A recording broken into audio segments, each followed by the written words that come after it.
testosterone. So is LH a trophin? Trophin is a hormone that controls other hormones, testosterone is a hormone. So LH is a trophin. Okay? Testosterone goes to the body cells then and functions. Next page. There's a bunch of them. Okay. Testosterone also loops back besides body cells. It will also specifically go to Sertoli cells. And in conjunction with FSH, it takes FSH plus testosterone then to cause spermatogenesis. Genesis to make what? To make sperm. Okay?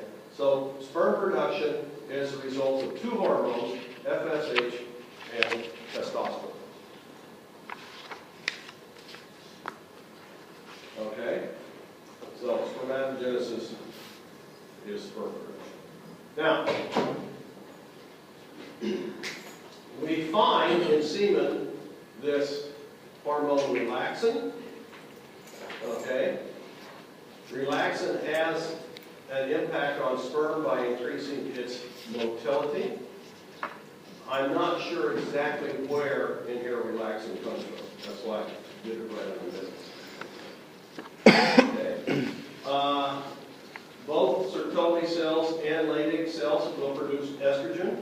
Remember, we differ in our sameness, right? So men produce estrogen, women just produce a lot more of it. Okay. PRH, okay. Prolactin releasing hormone. Now let me pause right here. If you ever see, especially up in this area here, if you see something that says factor, prolactin releasing factor, prolactin inhibiting factor. You see that word factor? What that means is we know it's there, we just haven't found it yet. Once they discover it, in terms of they know they've got the molecule, then they'll change the name from factor to hormone. So in older literature, you might see this H being an F. Okay? And then when they find it, they change it, but you can't go back to old literature. So you might see that in both ways. Okay, so it stimulates then the production of prolactin. Prolactin acts as a block on Sertoli cells to help turn them off, that is to shut down spermatogenesis. And with enough prolactin, then you shut down spermatogenesis. It also comes up here and stimulates the hypothalamus and stimulates it to put out PIF, or prolactin inhibiting factor. So notice this is a kind of a strange way to control. We're controlling this by telling it to put out another hormone, which will then block the entry. A little bit more complicated of a feedback mechanism. We lose prolactin, we lose the block, we then start making more spermatogenesis. We start with spermatogenesis making more sperm. We lose that. Okay. So a little bit more complicated than what we talked about in that last section on the endocrine system. Everybody with me? Yeah? No? I understand it. You never know when you're going to need this stuff. I was in a meeting just at 11 o'clock with another faculty member. Had an operation on his neck, and he said, and I said, what for? And he said, well, he had a growth on the carotid bones. And he looked at me and he said, do you know what those are? And I said, yes. So, I mean, he expected I would, because he said, but here's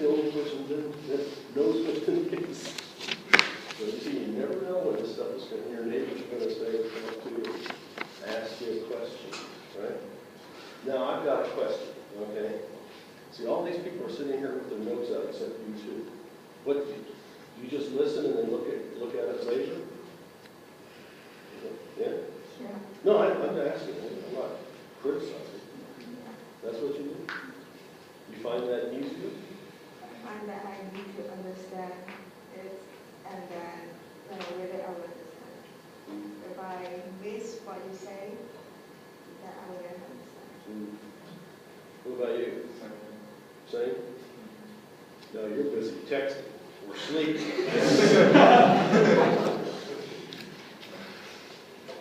Okay.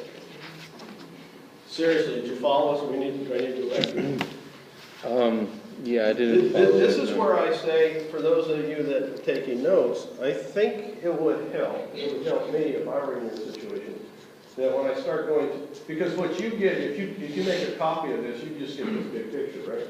If all of a sudden I had to look at that, I'm going, where do I start? You know?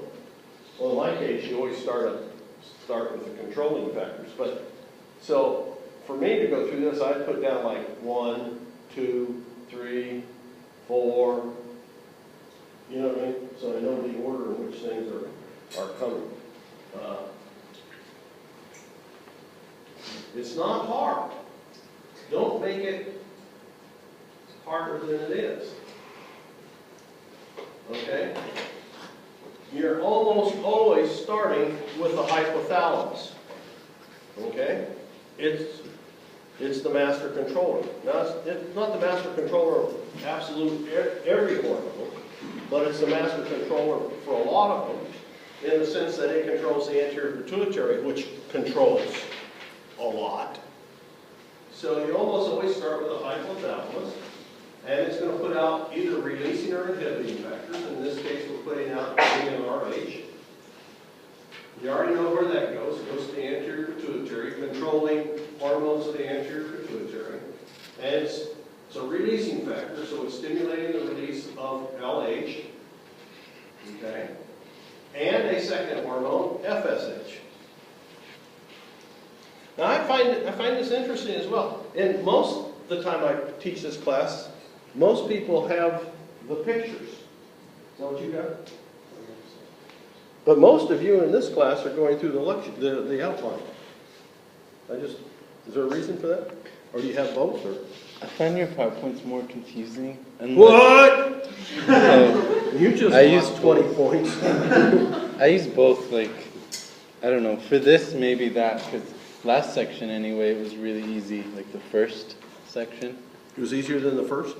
No, the first section was, I think this was easier, but then this section might be easier. With that. I don't know. You use what counts, right? Whatever works for you. What works for him may not work for you, or you use whatever counts. You know, use whatever works, right? Regardless of what it is. But anyway, so GnRH first, stimulating the release of FSH and LH, and where do those two go? They go to the testes. Specifically in the testes, LH is going to the Leydig cells, and FSH is going to the Sertoli cells. Pretty simple. So what do they do? Well, LH stimulates the release of the hormone testosterone. Where does the hormone testosterone go? It's essentially affecting all the cells of the body.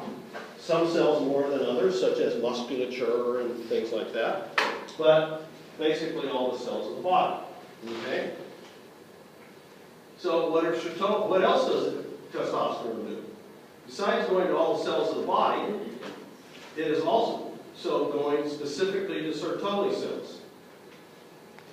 So FSH plus testosterone tells the Sertoli cells to start making sperm. Can you explain that part again?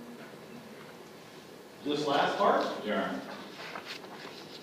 Well, it takes LH, stimulating the Leydig cells to produce testosterone.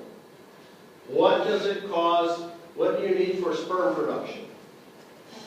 Testosterone and FSH. You need them both. So are FSH and LH released at the same time by the anterior pituitary? Pretty much. But then FSH isn't really effective until LH releases testosterone. testosterone.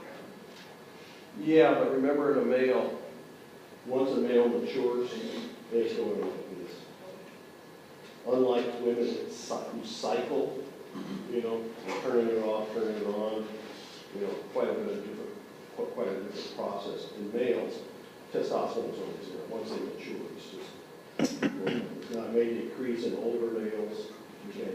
It may go up between a 14-year-old and an 18-year-old, but basically it's going like this. So you always pretty much have it present, unless you got some pathogen problem going on.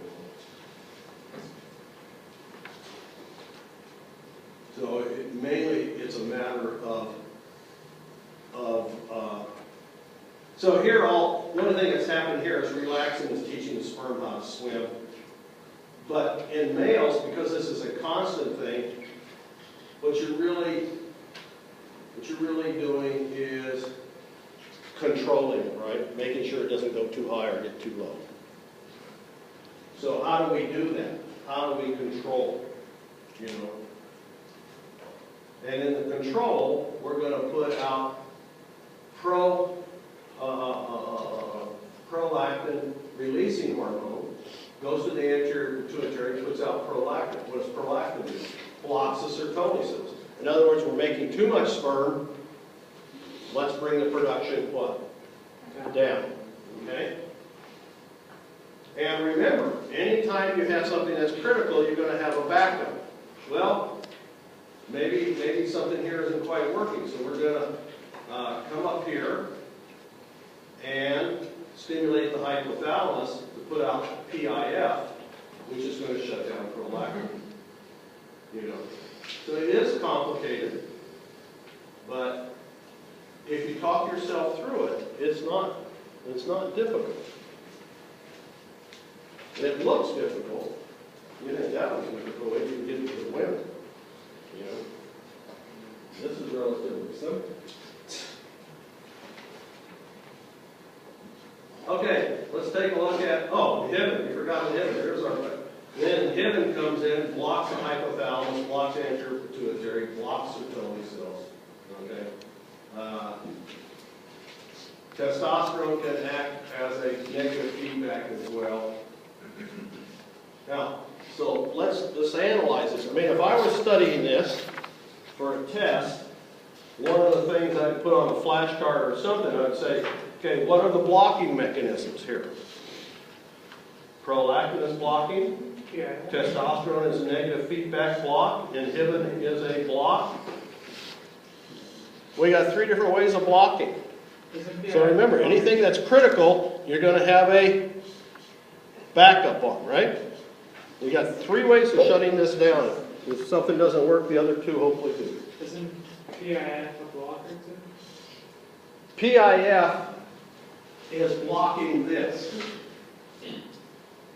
So notice prolactin is blocking, okay? How do I get rid of prolactin? PIF. So PIF is actually removing prolactin, which would allow Sertoli cells to function. So PIF is a way of turning off prolactin. A little bit complicated, huh? So PIF is not blocking this. It's actually helping it to go forward by getting rid of prolactin. What does prolactin do in females?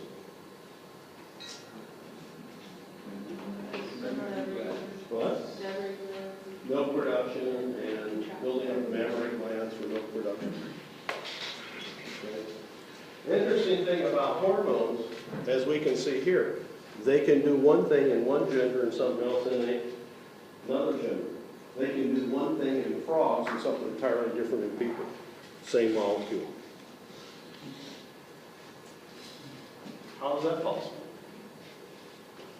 Receptors. What? The receptors. Receptors. What the receptors are hooked to. Yeah, exactly right. Sorry, question. Relaxin just comes out of the